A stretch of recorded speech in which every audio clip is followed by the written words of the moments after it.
चलो बच्चों, कैसे हैं आप लोग। उम्मीद है कि आप लोग ठीक ही होंगे।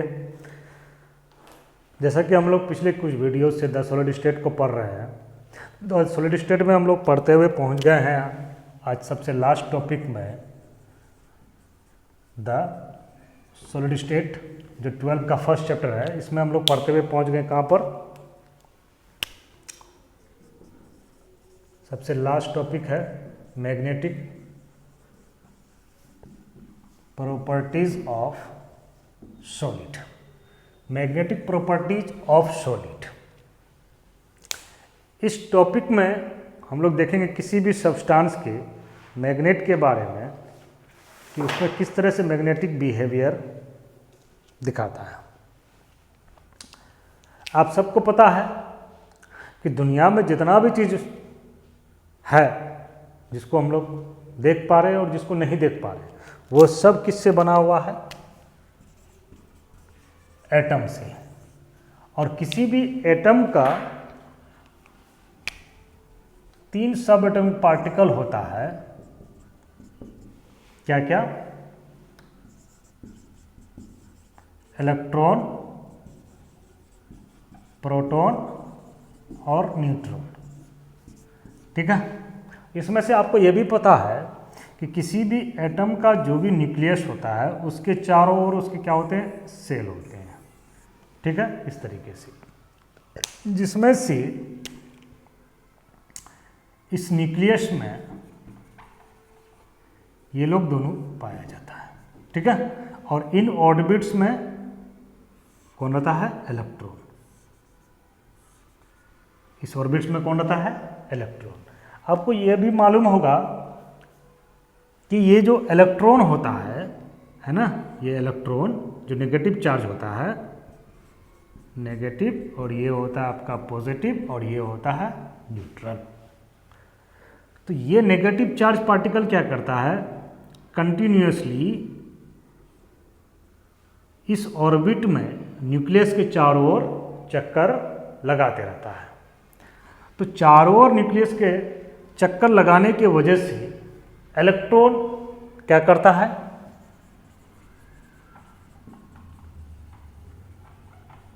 मैग्नेटिक मोमेंट डेवलप करता है, जिसको हम लोग म्यू से या म्यू बी से इंडिकेट करते हैं। ठीक है।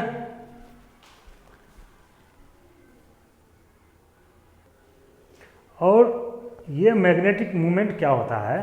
हर इलेक्ट्रॉन का अपना पर्सनल होता है, इंडिविजुअल होता है, इंडिविजुअल होता है। सभी इलेक्ट्रॉन का अपना अपना क्या होता है? इंडिविजुअल मैग्नेटिक मोमेंट होता है। अब मैग्नेटिक मोमेंट जो होता है किसी भी एटम का, ठीक है, उसका 2 रीजन है। एक, जो ये इलेक्ट्रॉन होता है, ये क्या होता है? ऑर्बिट में चक्कर लगाता है। ठीक है।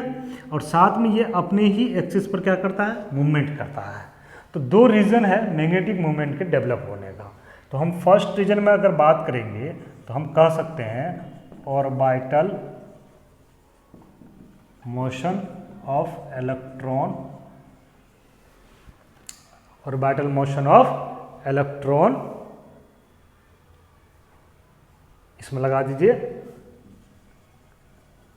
Around the nucleus.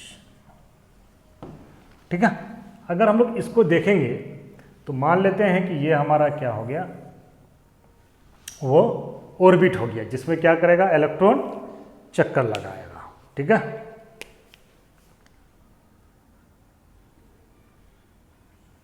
ये हमारा इलेक्ट्रॉन हो गया, ये इधर चक्कर लगा रहा है, और हम एक यहाँ पे क्या करते हैं? एक्सिस डाल देते हैं। ठीक है। ये क्या हो गया? इलेक्ट्रॉन। ये क्या हो गया? हमारा इलेक्ट्रॉन हो गया। तो इलेक्ट्रॉन यहाँ क्या कर रहा है? न्यूक्लियस के चारों ओर चक्कर लगा रहा है। अब ये जो सेंटर हमने यहाँ पे बनाया है, इसका नाम आप यहाँ पे लिख सकते हैं एटॉमिक न्यूक्लियस। ये क्या हो गया? Orbital motion of electron around the nucleus. एक तो ये कारण हो गया। दूसरा कारण देखिए,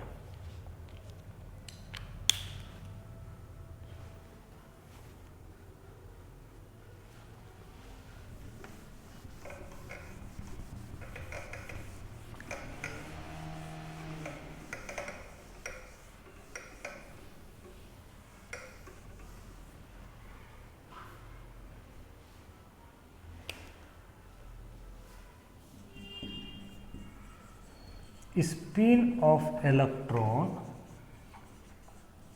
अराउंड इट्स ऑन एक्सिस, यानी कि वो क्या कर रहा है, स्पिन करेगा अराउंड अपने ही एक्सिस पर। ठीक है, तो कहने का मतलब ये हो गया, अगर हमारा ऑर्बिट यहाँ पर ये इलेक्ट्रॉन के लिए हम ले रहे हैं, तो ये इसी पर यहाँ क्या करेगा, चक्कर लगाएगा। क्या कराएगा, चक्कर लगाएगा। तो ये किसका कारण है, इलेक्ट्रॉन का दो कंडीशन हो गया, किसके लिए, मैग्नेटिक मोमेंट के लिए। यहाँ पे आप लिख सकते हैं स्पिन ऑफ इलेक्ट्रॉन, यहाँ पे आप बैठा दीजिए किसको, इलेक्ट्रॉन को। ठीक है, वो उसके ऊपर क्या करेगा, चक्कर लगाएगा।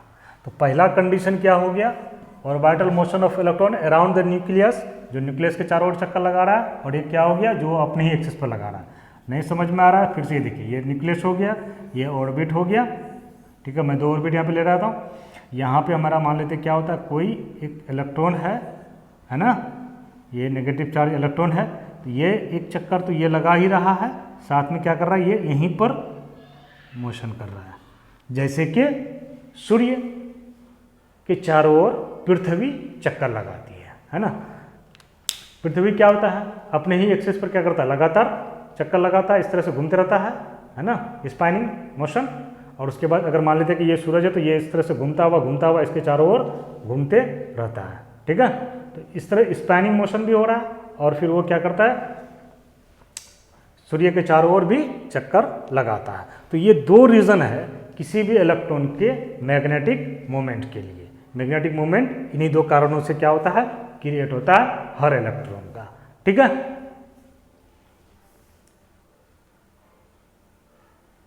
तो अब मैग्नेटिक मोमेंट कब होता है, जब वो अपने क्लोज पथ पर इलेक्ट्रॉन क्या करता है, इस तरह से चक्कर लगाता है, क्लोज पथ पर अपना क्या करता है, चक्कर लगाता है, और साथ में स्पैनिंग करता है, जिसकी वजह से हर एक इलेक्ट्रॉन का मैग्नेटिक मोमेंट डेवलप होता है।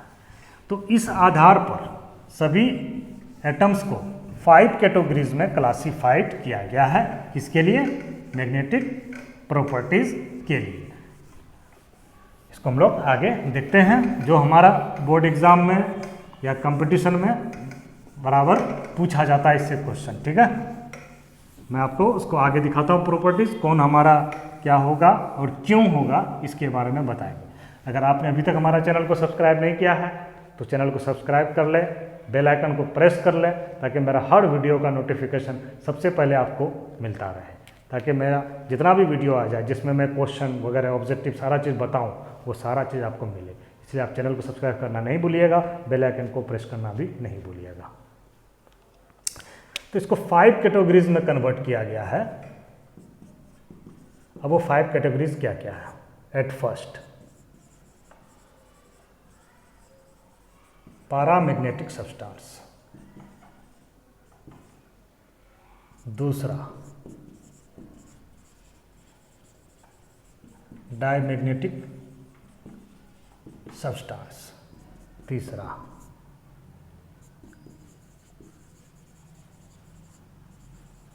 Ferromagnetic substance. चौथा, एंटी फेरो मैग्नेटिक सब्सटेंस। पांचवा, फेरी मैग्नेटिक सब्सटेंस। अब कौन पैरामैग्नेटिक होगा, कौन डायमैग्नेटिक होगा, कौन फेरोमैग्नेटिक होगा, कौन एंटी फेरोमैग्नेटिक होगा, कौन फेरी मैग्नेटिक होगा, अब हम लोग इसको देखेंगे। ठीक है, ये सब प्रॉपर्टीज जो खेल है ना, वो किसका खेल है, अच्छे से समझ लीजिए, अनपेयर्ड इलेक्ट्रॉन का। किसका, अनपेयर्ड इलेक्ट्रॉन का। अब ये अनपेयर्ड इलेक्ट्रॉन क्या होता है, इसको अच्छे तरीके से आप समझ लें। देखिए, सबसे अच्छा जो मैग्नेटिक सब्सटेंस है उसी को अगर हम बात कर लें, जैसे कि आयरन 26 होता है एटॉमिक नंबर। जब आप इसका इलेक्ट्रॉनिक कॉन्फ़िगरेशन करेंगे तो क्या आ जाएगा आपका, आर्गन 18। तो आर्गन आया था तो क्या होता है 3p6, उसके बाद 4s2 3d6। जब आप इसका ऑर्बिटल डायग्राम बनाएंगे तो मान लीजिए 4s का हो गया और ये 3d का हो गया, ये 4s का और ये 3d का। d में कितने होते हैं?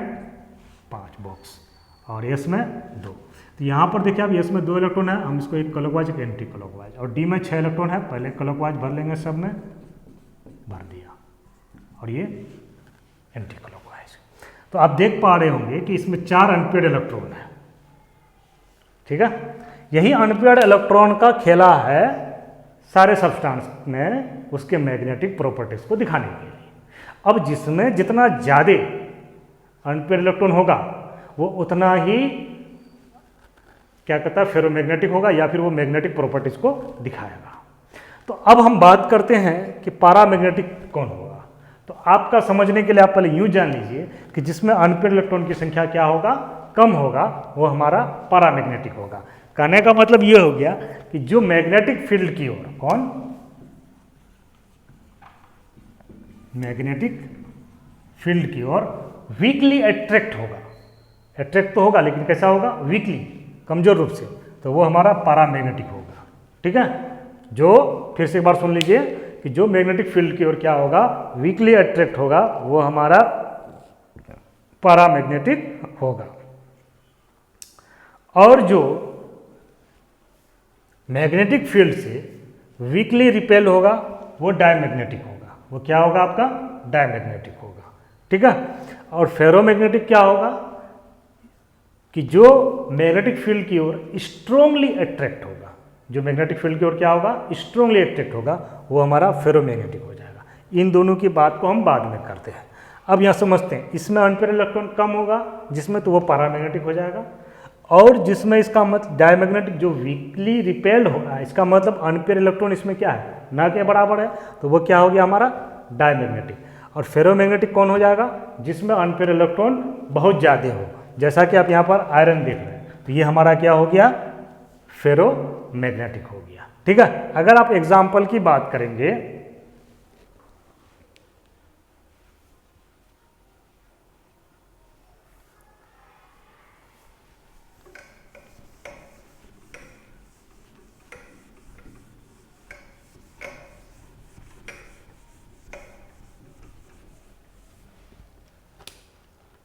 जैसे पैरामैग्नेटिक की बात करें अगर आप एग्जाम्पल में, तो O2 ले सकते हैं, आयरन 3+ ले सकते हैं, कॉपर 2+ ले सकते हैं,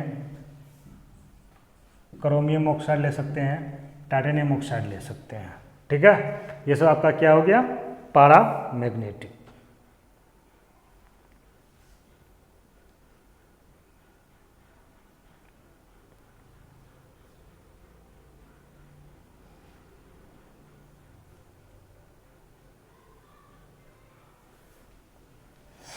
अब अगर हम डायमैग्नेटिक की बात करें तो NaCl ले लीजिए, वाटर ले लीजिए, ये सब आपका क्या हो गया, डायमैग्नेटिक। अब बेंजीन भी ले सकते हैं, और भी कई कंपाउंड्स हैं जो डायमैग्नेटिक होते हैं। और फेरोमैग्नेटिक की अगर आप बात करें तो जैसे कि आयरन ले लीजिए, निकेल ले लीजिए, कोबाल्ट ले लीजिए, गैडोलिनियम ले लीजिए, ये सब आपका क्या हो गया, फेरोमैग्नेटिक हो गया। क्रोमियम ऑक्साइड एक्चुअल में आपका फेरोमैग्नेटिक ही होता है, इसके जगह पर आप ले लीजिए वेनेडियम ऑक्साइड।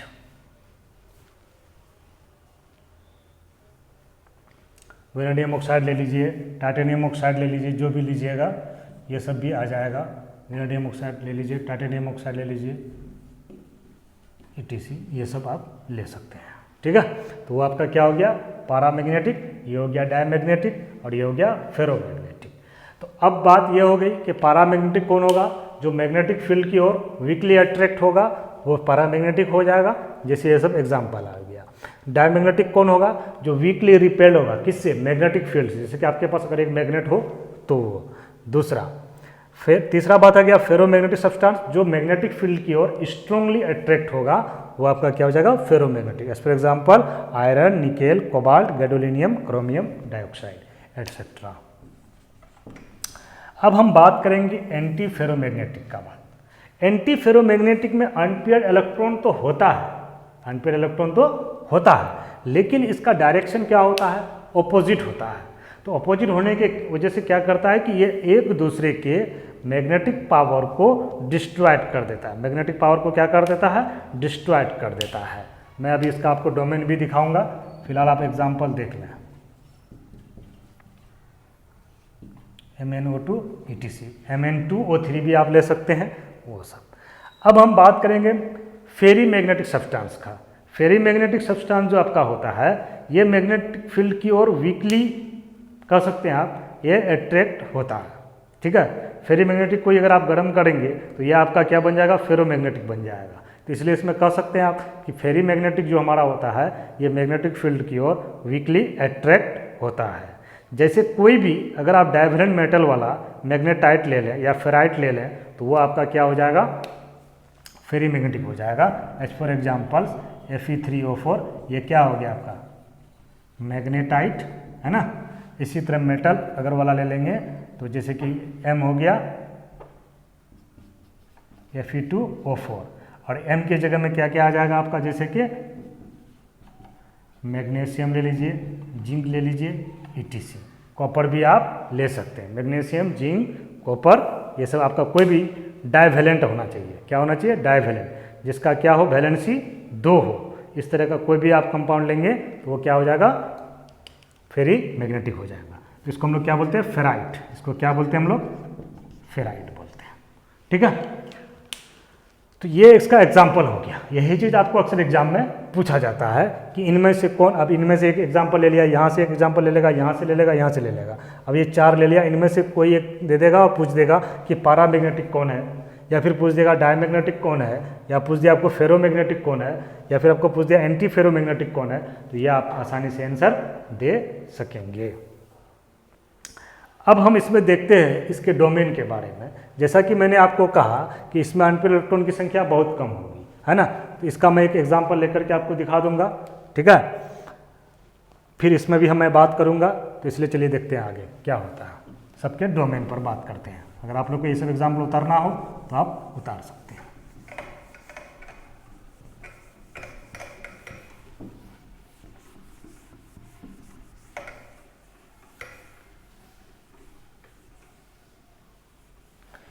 जैसे हम पैरामैग्नेटिक का एक उदाहरण लिए थे Fe3+। चलिए हम इसी का डोमेन लेकर के आते हैं Fe3+ का।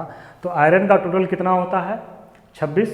ठीक है, तो उनमें से ये क्या है, हमारा 3+ है। क्या है, 3+ है।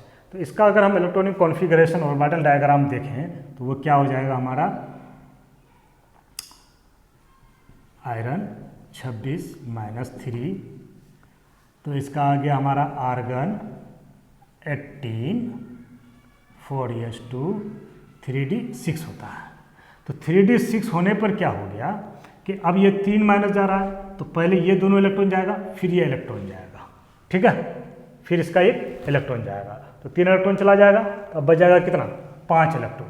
तो ये इसका पैरामैग्नेटिक हो जाएगा, क्योंकि अनपेयर्ड इलेक्ट्रॉन उसके पास हो जाएगा। अब डायमैग्नेटिक में जैसा कि आपने क्या लिया था, NaCl का उदाहरण लिया था। ठीक है, या H2O का उदाहरण ले लें। तो सोडियम का अगर आप ऑर्बिटल डायग्राम बनाएंगे तो सोडियम का कितना होता है, 11। तो 11 होने की वजह से क्या हो जाएगा इसका, 1s2, 2s2, 2p6, 3s1। तो अब इसका ऑर्बिटल डायग्राम में लास्ट वाला में क्या बच जाएगा, केवल एक अनपेयर्ड इलेक्ट्रॉन। अब दूसरा क्लोरीन का लीजिए, तो क्लोरीन का कितना होता है, 17। अब इसके लिए ले सकते हैं नियॉन 10, 3s2, 3p5। तो ये तो फुल है, ये खाली है, 2, 3, चौथा, 5वां इलेक्ट्रॉन। ये एक इलेक्ट्रॉन इसमें आकर के भर जाता है। तो इस तरह से क्या हो गया, ये भी कंप्लीट हो गया। तो यानी कि इसमें अनपेयर्ड इलेक्ट्रॉन नहीं बचेगा। अब तीसरा बात, फेरोमैग्नेटिक का अगर हम बात करें तो हम आपको आयरन में अभी भी दिखा चुके थे। तो आयरन का क्या था आपका ऑर्बिटल डायग्राम, 18, 4s, 3d, है ना, 4s और 3d। तो 4s का ये हो गया, 3d6, 4s2, तो इसमें एक अनपेयर्ड इलेक्ट्रॉन आ गया। ये 4 अनपेयर्ड इलेक्ट्रॉन बन गया। तो इसलिए ये क्या हो जाता है आपका, फेरोमैग्नेटिक हो जाता है। अब यही चीज एंटी फेरोमैग्नेटिक में क्या हो जाता है ना। जैसा कि आपने MnO वगैरह लिया था, तो इसमें आप देखेंगे तो इसका जो डोमेन होता है मैग्नीज का, अगर आप बात करें Mn, तो Mn का एटॉमिक नंबर आपका 25 होता है। तो आर्गन 18 4s2 3d5। अब ये 5 इसका क्या होगा, अनपेड इलेक्ट्रॉन रहेगा क्योंकि डी में मैक्सिमम 10 इलेक्ट्रॉन होता है। अब ऑक्सीजन का अगर आप बात कर लें तो ऑक्सीजन का कितना होता है 8। इलेक्ट्रॉनिक कॉन्फ़िगरेशन क्या हो जाएगा 1s2 2p 2s2 2p4, ठीक है, कितना हो गया 2p4। अब इसमें देखिए कि इसमें इसका 4 है, तो इसका अगर आप ऑर्बिटल डायग्राम बनाएंगे ऑक्सीजन का, ठीक है, ये हो गया 2 अनपेड इलेक्ट्रॉन और इसके पास कितना है 5 अनपेड इलेक्ट्रॉन, ठीक है। तो इसके ऑर्बिटल डायग्राम को अगर आप देखें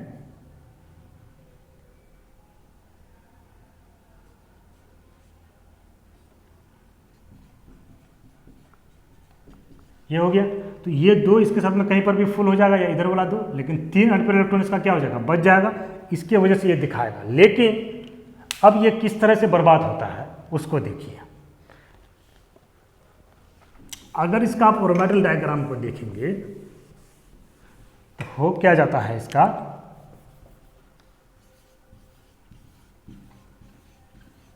इस तरह से, तो एक क्लॉकवाइज आ जाएगा, दूसरा एंटी क्लॉकवाइज, फिर एक क्या हो जाएगा आपका क्लॉकवाइज, फिर एंटी क्लॉकवाइज, फिर क्लॉकवाइज, फिर एंटी क्लॉकवाइज, फिर क्लॉकवाइज और फिर एंटी क्लॉकवाइज। वो जो इनका इधर 3 बज गया था और इसका 2 बज गया था, उसके वजह से ये क्या कर देता है एक दूसरे को डिस्ट्रॉय कर देता है। लेकिन फेरी मैग्नेटिक या फेराइट में क्या हो जाता है, यही चीज देखिए, अगर 2 क्लॉकवाइज है तो एक एंटी क्लॉकवाइज, फिर 2 क्लॉकवाइज है तो एक एंटी क्लॉकवाइज, फिर 2 क्लॉकवाइज है तो एक एंटी क्लॉकवाइज। तो अब इसमें क्या होगा कि ये इनको क्या कर दिया डिस्ट्रॉयड कर देगा, ये इनको डिस्ट्रॉयड कर देगा, ये इनको डिस्ट्रॉयड कर देगा, लेकिन ये यहाँ पर देखिए 3 अनपेड इलेक्ट्रॉन बच गया। तो यही 3 अनपेड इलेक्ट्रॉन के कारण क्या होता है वो मैग्नेटिक प्रॉपर्टीज दिखा लेता है, लेकिन क्या होता है मगर वो वीक होता है। क्या होता है वो वीक होता है। लेकिन फेरोमैग्नेटिक में अगर आप इसके डोमेन को देखेंगे तो ये सभी क्या होंगे पेयर्ड होंगे, सभी क्या होंगे पेयर्ड होंगे, ठीक है। तो ये हो गई मैग्नेटिक प्रॉपर्टीज़ की बात। तो इसमें आपको जो याद रखने वाली सबसे बड़ी बात है वो ये है कि मैग्नेटिक प्रॉपर्टीज का मैग्नेटिक मोमेंट का डेफिनेशन याद रखेंगे, और जो ये डेफिनेशन हमने आपको लिखाया इनमें से मोस्टली पैरामैग्नेटिक, डायमैग्नेटिक और फेरोमैग्नेटिक, इसको याद रखेंगे। और सबसे ज़्यादा जो इम्पोर्टेंट है इसमें कंपटीशन के लिए वो है इसके एग्जाम्पल्स को याद रखना कि किस कौन क्या है। और जब आपको समझ में नहीं आए तो ये जो मैंने आपका इलेक्ट्रॉनिक कॉन्फ़िगरेशन करके ऑर्बिटल डायग्राम बना करके आपको समझाया और फिर जो ये आपको डोमेन दिखाया, इसको आप ब्रेन में रखेंगे तो आप आसानी से क्वेश्चन को सॉल्व कर सकेंगे। तो इस तरह से हम लोग का ये चैप्टर कंप्लीट हो रहा है, ठीक है। अब जो नेक्स्ट वीडियो आएगा वो आपका ऑब्जेक्टिव के लिए आएगा, 50 मोस्ट इम्पॉर्टेंट ऑब्जेक्टिव जो आपका जेईई मेंस, नीट यूजी और बोर्ड लेवल के लिए यूज़फुल होगा, उसको आप देखना बिल्कुल भी नहीं भूलिएगा। अगर आपने अभी तक हमारा चैनल को सब्सक्राइब नहीं किया है तो चैनल को सब्सक्राइब कर लें, बेल आइकन को जरूर प्रेस करें ताकि हर वीडियो का नोटिफिकेशन सबसे पहले आपको मिले और आपका तैयारी सबसे बेस्ट हो। Thanks for watching my YouTube channel.